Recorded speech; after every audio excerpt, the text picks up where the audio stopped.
Hello and welcome back to Let's Play Harry Potter and the Philosopher's Stone for the jolly old Game Boy Color. So with all our other classes complete, there's only one more class on the list, and that's History of Magic on the 4th floor. And we'll check the house cup again on the way there. We've just seen the house points, but hey, why not? And yeah, no change, we're still comfortably far ahead there.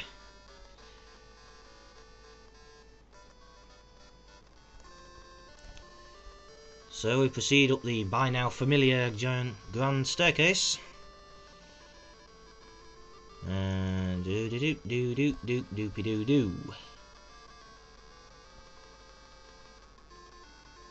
And there is, I think, a secret passage from the 2nd floor to the 4th.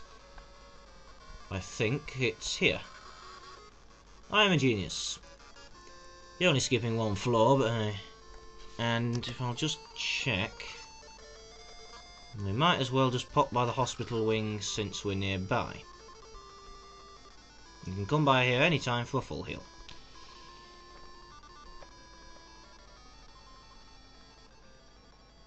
Harry drinks a bucket of snot and feels completely better, so that's nice.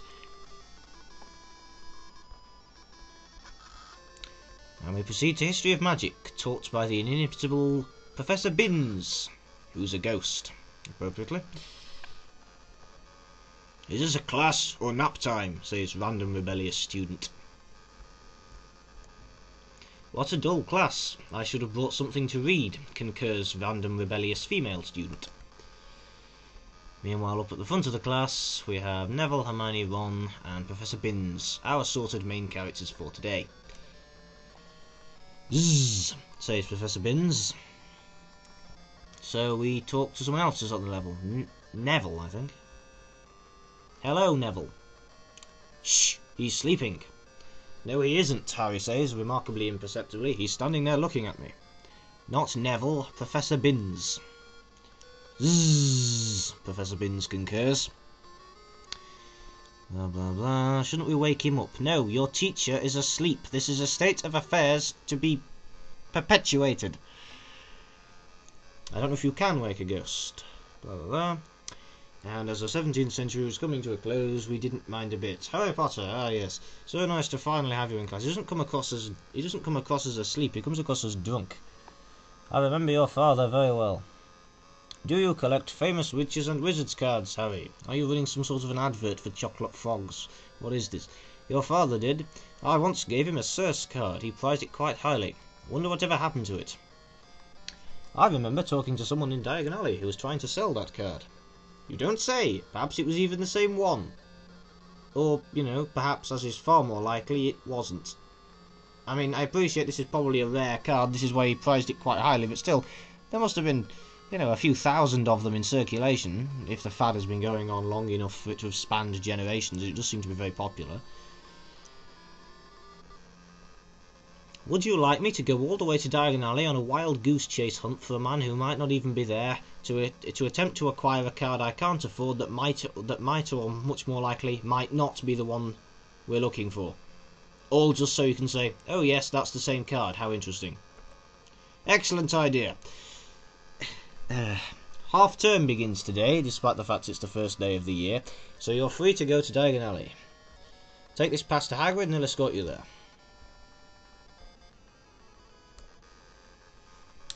So yes, we are going back to Diagon Alley, the one chance in the game other than at the start you get to go there, so let's set off right away.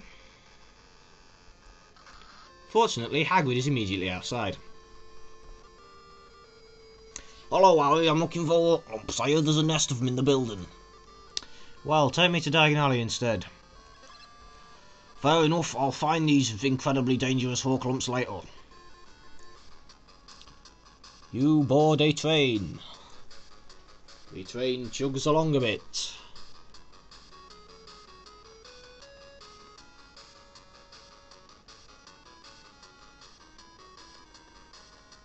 The train continues to chug.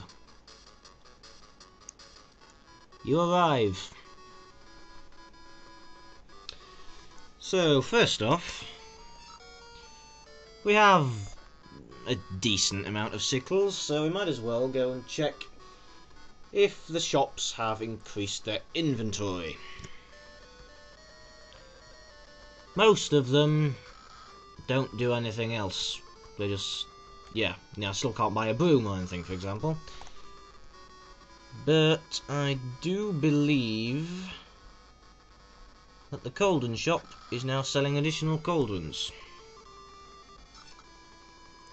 In fact, rather annoyingly, it's not selling additional cauldrons, it's selling different cauldrons. I actually need one of the old cauldrons, and as far as I can tell, it is now impossible to acquire. Oh well. So I'll just go check the other shops, see if there's anything decent I desperately need from them. Then if there's not, I'll come back and buy both of those cauldrons to forestall any future disappointments of that type.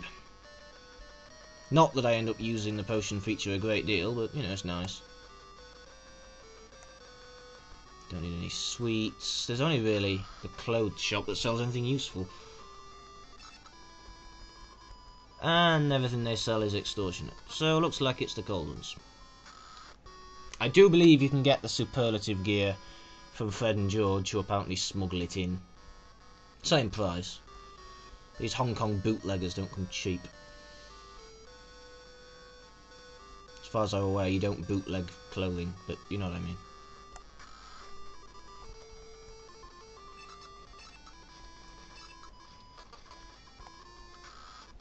You have bought the wizarding equivalent of a labour-saving device. Now, you'll have noticed that the bloke who was stood outside the potion shop before was not stood outside it this time. A sensible person might conclude that he's buggered off somewhere and that this entire trip was a waste of time, but fortunately, he just happens to be hanging around next to Hagrid outside the bank. Have you seen a man around offering a famous witches and wizards card? I am a man with a famous witches and wizards card, but it's in my vaulting Gringotts. If you go and get it yourself, I'll reduce the price of a bezoar stone to 10 sickles. 10 sickles gets you what, a pumpkin pasty? If he'd have said that before, we'd have snapped up the fucking choice. The annoying thing is, we've got a bezoar stone.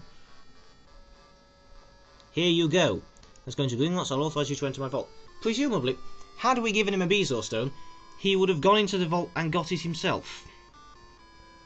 Now, this idea is, I will admit, contradicted by what is about to occur, but there's no reason for Harry not to reach into his pack, pull out the fucking... Hold on. Go into the encyclopedia. The bezoar stone we have. We have 2 of them, in fact. I can pay him double. Why wouldn't you just say, well, actually, I'll give you the bezoar stone and you can get it yourself? That seems perfectly reasonable. He's basically saying, you can get it yourself for 10 sickles, or I'll get it for a bezoar stone. Fine, have a bezoar stone. Anyway. Mr. Potter has authorization to go into my vault 998 and remove a famous witches and wizards card. Fair enough. Mr. Potter will be going by himself. This time we managed not to trip on the way to vault 998. Although it does take some time for Harry to remember to follow whatever his name is. Griphook. Please enter the authorised vault only. Gringotts cannot accept responsibility for lost items or limbs. I must return to the lobby. So you go into the vault, and there's a boss fight here. And it's a pretty hard one, so we're going to do a bit of grinding. Fortunately, I do believe that the monsters here have levelled up since our last trip. And indeed, we are now facing various coloured spiders, and they're pretty hard. In fact, at this rate, we're going to lose. Oh well. Incendio!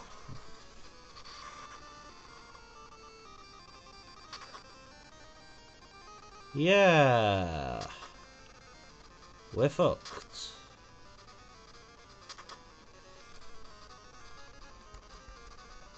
Vermilius.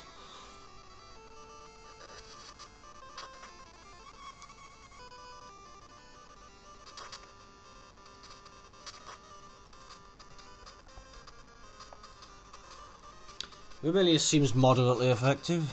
Oh, perhaps not. Perhaps I should be levelling up our other spells.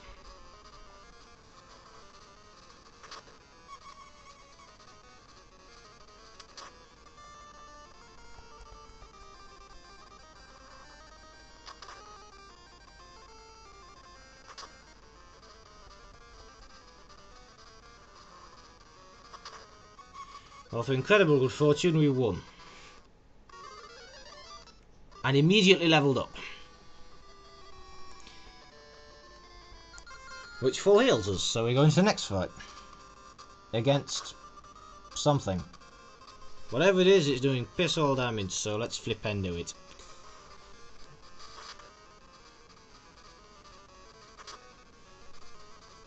That is quite strong. Maybe we should Verdimillius it. Nope, it's actually weaker to Flipendo. Flipendo! Repeatedly.